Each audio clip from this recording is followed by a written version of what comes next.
Hey everyone, welcome to another episode of the Wisdom Wednesday series. I got a good one for you guys today.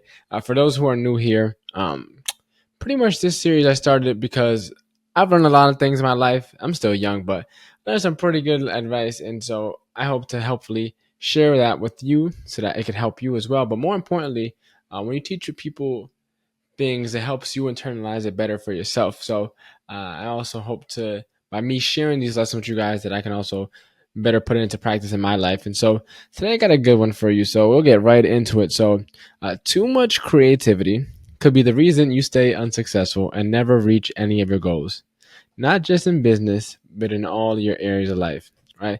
So let's get to the bottom. What's the problem here? Now, I'm not saying creativity is a problem. I'm just saying too much of it, right?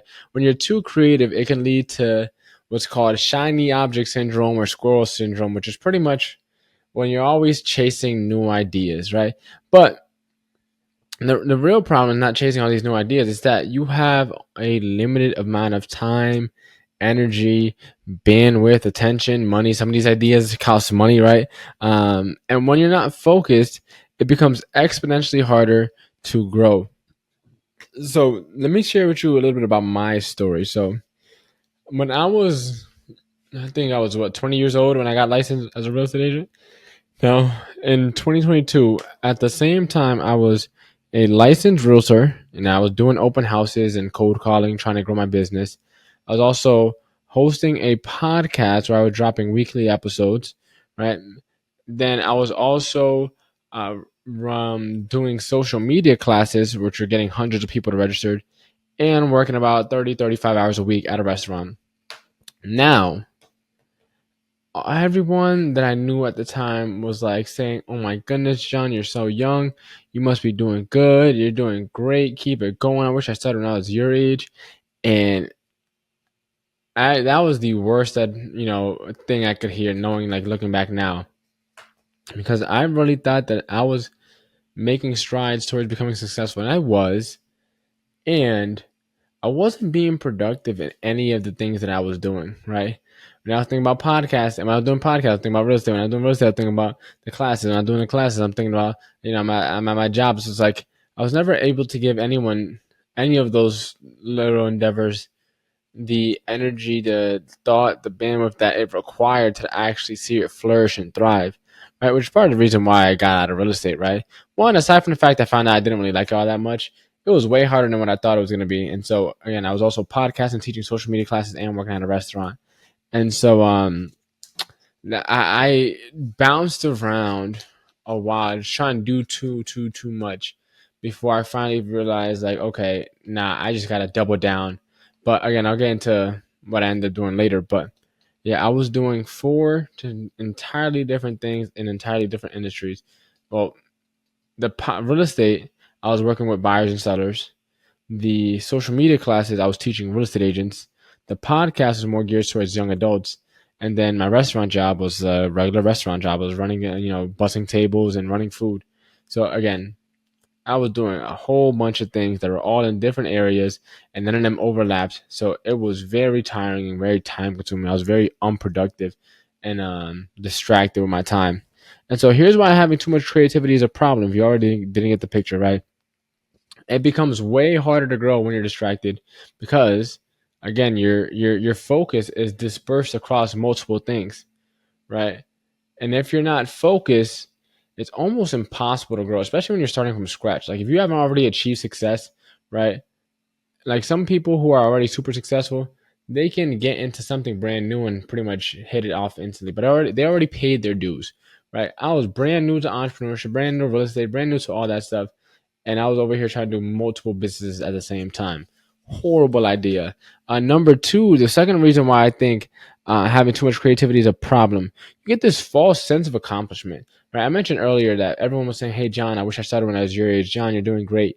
And in all actuality, my bank account did not reflect that. So yeah, it was good that I could have been gang banging. I could have been, on the streets. I could have been arrested. I could have been doing a whole bunch of, degenerative stuff, and yet I was trying to run a business, but I wasn't accomplishing none of the goals that I set out for myself. But here's the harsh reality: when you compare yourself to average people, it's easy to feel as if you're doing something great with your life, right? So who you compare yourself really does matter. For example, again, most people in their very early 20s are not going to networking events and on entrepreneurship conference and traveling the country and speaking to hundreds of front of hundreds of agents. Most people that age are not doing that, right? And I'm not trying to compare myself with most people. I'm trying to compare myself with the top dogs. I'm trying to grow my business. I'm trying to become successful. So I'm only going to compare myself to successful people, not the average, because most people never start a business. So what good is it comparing myself to them? So I had this false sense of accomplishment that made it seem that made me feel like I was doing something, and in all actuality, I really wasn't doing nothing. It kind of just prolonged the inevitable, which was me, shutting down some of those businesses to focus up, right? And the third reason why, which kind of just goes into what I just said, the third reason why I think having too much creativity is a bad idea is because it takes longer for you to figure out if something is going to work or not, right? It takes longer for you to focus. Longer for you to figure it out. Why? Because since you're not all in, since you are distracted, right? You kind of have like this 1 foot in, 1 foot out, right? You never actually learn whether or not something's gonna work. You always have to kind of have the scapegoat, like oh well, this doesn't work, right? I could just say, hey, it wasn't meant to be. But in all actuality, right, you didn't actually give it a try, and because you didn't give it a fair shot, you dragged it out for maybe weeks, months, sometimes years longer than it should have been. When if you just doubled down for a couple months, you would have gotten your answer whether or not this idea is a good one or not, right? And so there's a quote I heard somewhere, like, people vote with their credit cards, right? If you put out an offer into the world and no one buys, you know very quickly that that audience you put it out in front of does not want your offer. Now you can either A, change the audience, try again, or B, change the offer and try again, right? Or C, do both. But if you're distracted, you're not focused, it's going to take way longer for you to figure out if something works or not. And so your time is going to be wasted. Might as well just, again, focus and commit. And that goes right into my solution. What does focus actually mean, right? Focus stands for follow one course until success, right? Not two, not three, not many. Follow one course until success. Not until you get tired, not until, a year, not until whatever, until success. Now, here's the hard part. Sometimes you never truly know what's going to be successful. Sometimes it takes a while to really enjoy the fruits of your labor, and you'll never really know when that time will come, right? Which is also why you need to be committed, right? Set a commitment. Hey, I'm gonna do this for 12 full months, all in, no looking back, no second options, no fallback. I'm gonna commit to that. And the third thing, hold yourself accountable to that, right? It's easy to put stuff out in the world like, hey, I'm doing this challenge, or hey, I'm starting this business, and hey, I just started my new journey. But like, hold yourself accountable, not just at the beginning, not just at the end when you're posting results and transformation or whatever, but everywhere in between. Hold yourself accountable, right? And a lot of things. So I go back to what I talked about earlier. A lot of things don't work out because you didn't give it a fair shot, right? Again, I mentioned playing the fence, 1 foot in, 1 foot out. When it comes to opportunities and being creative, one of the things that I've learned, right, is learning how to say yes. And when people come to you, hey, John, you want to do this? Or hey, John, you want to try this out? Or hey, John, I got a new idea for you. Or even myself, like, hey, I want to do a new challenge, a new workshop, a new course, a new this or not. I have to tell myself, yes, and yes, this sounds like a great idea. And not right now, not at this time, right? So focus and commit and hold yourself accountable to the one thing. And then when other opportunities come around, especially when you're just getting started, right? Yes, this is a great opportunity, and I can't take you up on it right now. And if it's not there when you do have the time, right? Maybe it wasn't meant to be. right? And so you have to learn how to say yes and, right?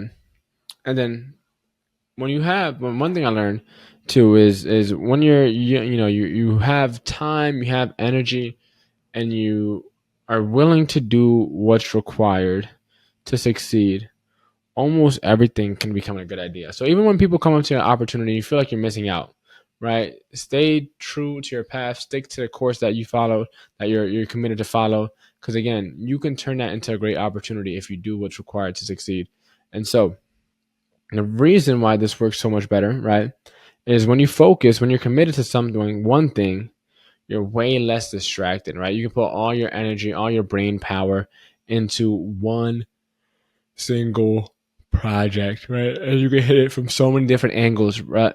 And use all the creativities not to do different projects, but to figure out the best way to move forward within that one project, right? Two, you have more energy, bandwidth, and time. Like if in 2022 I was just doing the real estate, or if I was just doing a podcast, or I was just doing the classes, or just doing a restaurant, I would have so much more time, energy, and money, right, and bandwidth. But because I was so distracted, I didn't. Right now, the only thing I'm doing is my AI business, and I still have the podcast. But the podcast, I'm not. It's a passion. It's like a purpose project, I like to say. So like, I'm not banking on the podcast to get me successful or to make me rich or make me whatever. I do this because I enjoy doing it. I love doing it. It helps me kind of like journal and get organize my thoughts a little bit better. And then also, you gotta stay consistent. You never know what the podcast will eventually turn into. So there's that. Third is you get clarity on whether or not something is going to work when you focus, right? Again, when you just go all in on one thing, you'll realize very quickly, hey, this is going to work out or this is not. Sometimes you won't. Sometimes it'll take a bit longer, right? But if you stick with it, you'll start to make noticeable progress, right? And the fourth thing is you're more likely to succeed when you focus, or at least get closer to it. Now, again, I tried real estate. I tried these classes. Um, I did a virtual launch one time. I tried podcasting. I tried courses. Like, I tried all these different things. I tried having an agency model, and none of them succeeded. But they all got me one step closer to what I'm currently doing now, which is just teaching AI. But it's like because I went all in and hit it, strike the iron while it's hot, right? I was able to get a lot closer to where I feel like I'm going to end up going, which is, really being a public speaker and speaking on stages and stuff like that. And so there's that. And then the last reason I think it's easier, and it's better to focus and commit to one thing is because it's easier to market yourself, right? Easy to market yourself. So what I mean by that, there's a lot of people who come up to me and be like, hey, John, you're still doing that real estate thing. It's like, bro, it's been like 3 years. The last time I posted anything to do with real estate was, again, over 3 years ago from the time I'm recording this. So it's like, I don't know how anyone still thinks of me in real estate, but, and I made announcements on my TED, on my LinkedIn, on my Facebook, on all the different platforms. But for whatever reason, people only know me for real estate. And some of these people I've never even talked to, like since I left high school, but then I'll bump into them playing basketball or something like that. And it's like, how do you see that I was in real estate 3 years ago, but you haven't seen any of this stuff in the past 3 years? It makes no sense to me. But when you focus on one thing, it's easier to market yourself. It's easier to build your brand and your business because people know what to go to you for, right? If I'm a podcaster, a plumber, an electrician, a real estate agent, a roofer, an attorney, a lender, like all these different things, I wouldn't. It's too much. People can't remember all that, so they just won't come to you for anything. When people want something done right, they go to a specialist. And so focusing on one thing is going to help people know what to go to you for. And it sounds kind of tough to hear, especially when you're like, let's say, multi-talented or something like that. But it's like, focus on getting one thing big and build your brain around that. And then if you need to switch, then switch, right? Again, I was in real estate and then I switched to AI, right? It's like you can make switches, you can make adjustments, but again, you're easier to market when you are focused on one thing. Now, disclaimer, I have an AI business and a podcast that are completely separate, right? John, I thought you said focus. Here's the thing. The podcast is a purpose project. I love doing it. This goes viral. It goes viral. If it never goes viral, it never goes viral. there's a quote, right? The person who loves to walk will always walk further than the person who's walking just because of the destination, right? I do this because I genuinely enjoy doing it. If I didn't do this, I would have, yes, more time, energy, and bandwidth to focus on my AI business. But then again, I also would have less fun. So I'd rather continue doing this, and I'll take what comes with that. And so that is all for this episode. In the next one, I got some really good stuff for you. So I'll see you in the next Wisdom Wednesday series.